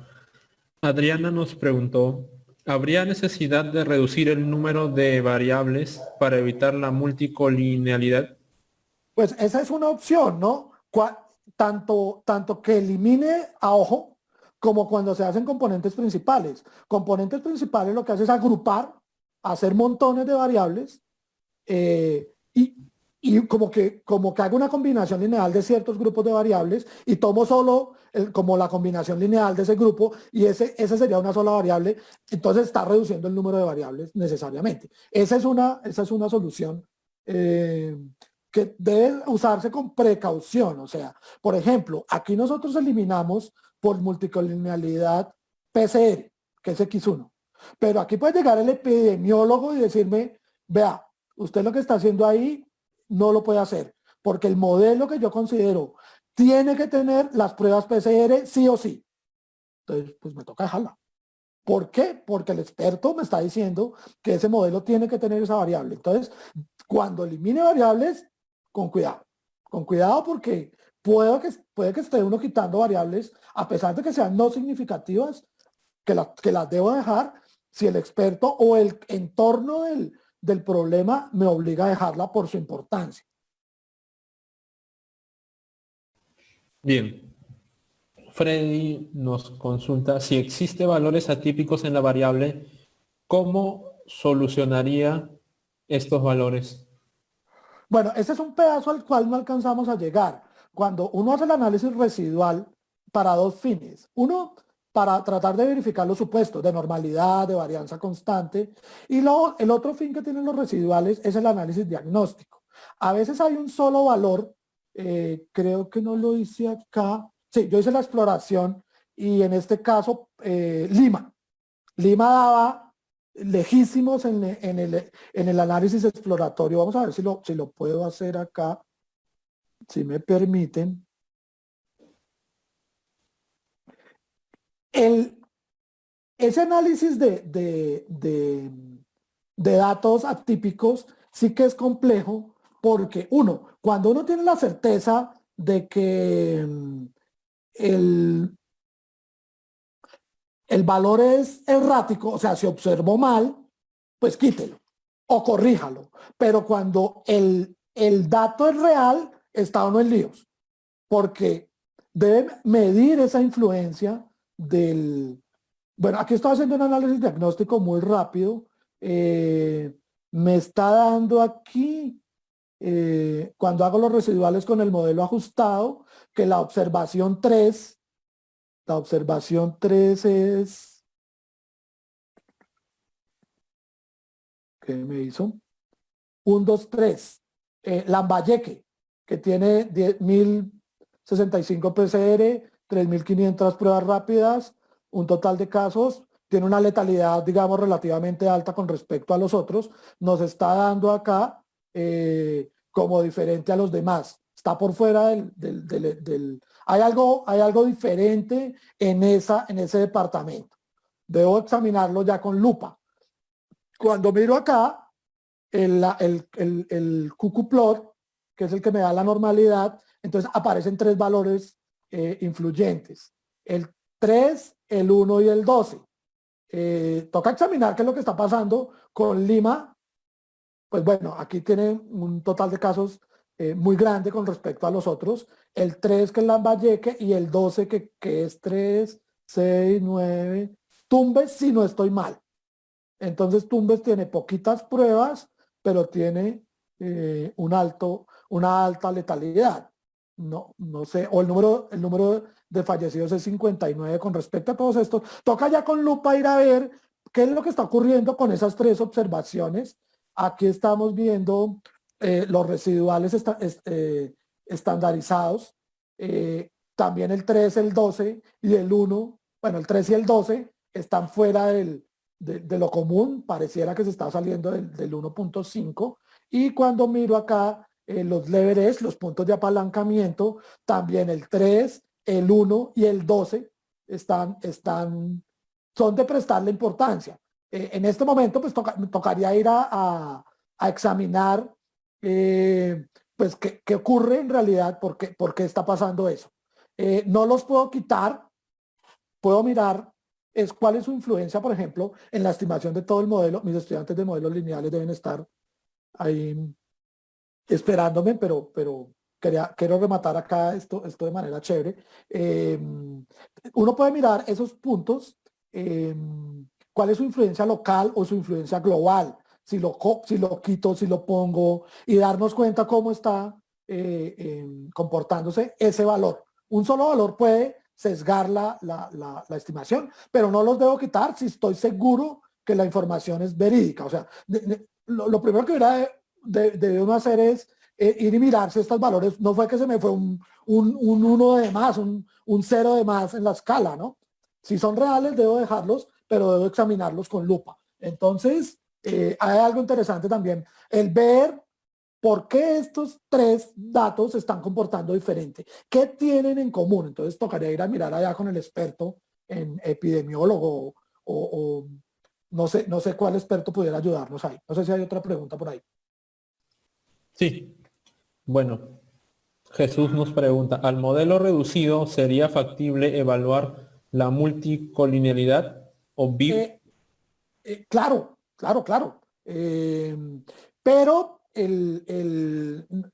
ese quedó con X2 y X4 acá. De entrada, como son solo dos, por fortuna, entonces uno puede ir y mirar acá cuál es la relación entre X2 y X4 y fíjense que es de menos 0,03. De entrada ya no hay.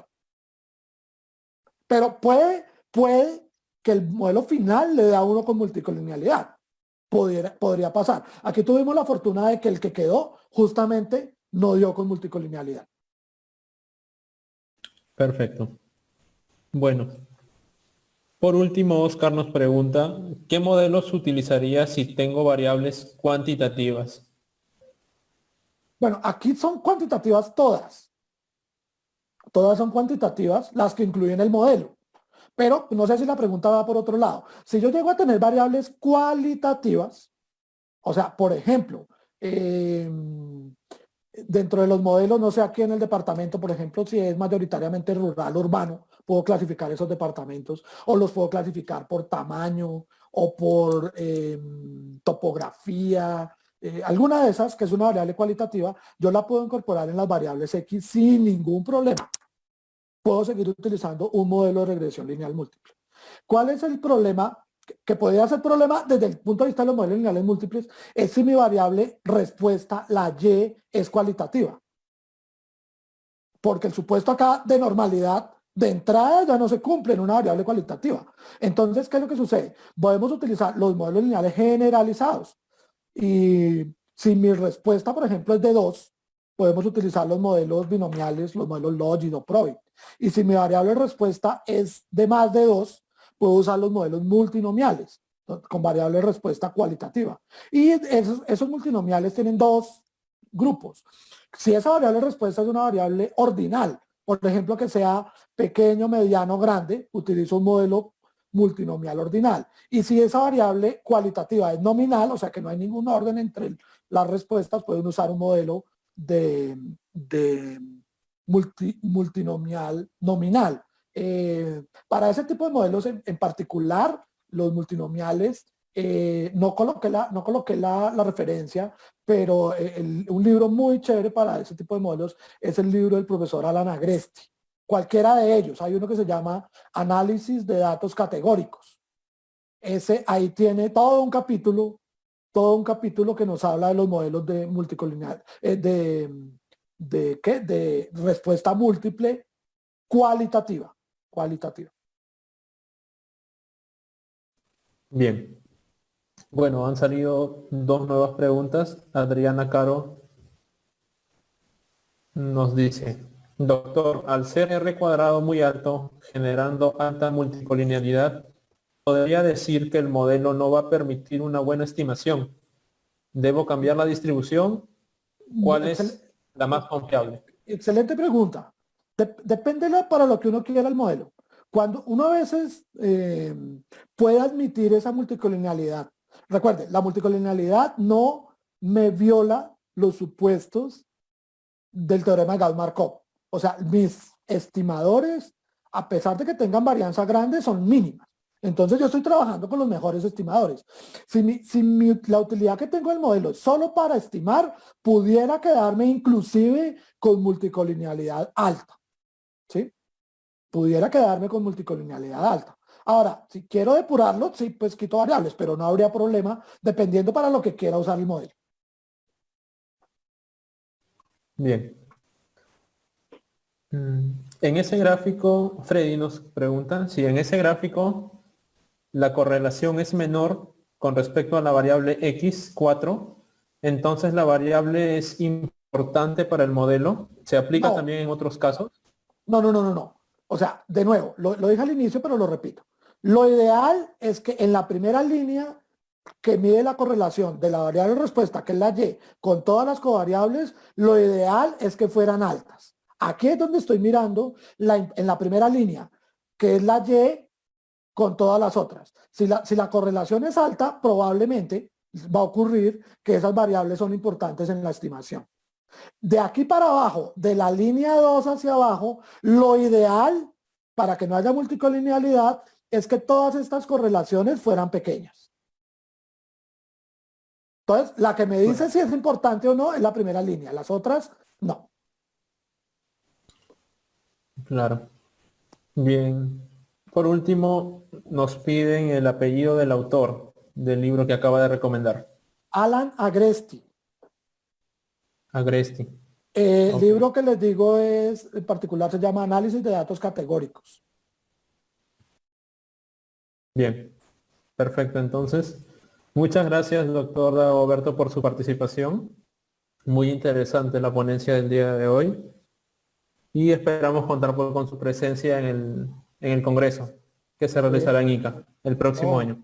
claro que sí, ¿no? Yo complacido de poder hablar de lo que me gusta, que es la estadística, y de tener ahí un público chévere, con preguntas muy interesantes, que ojalá pues tengamos más adelante la oportunidad también de volver a encontrarnos.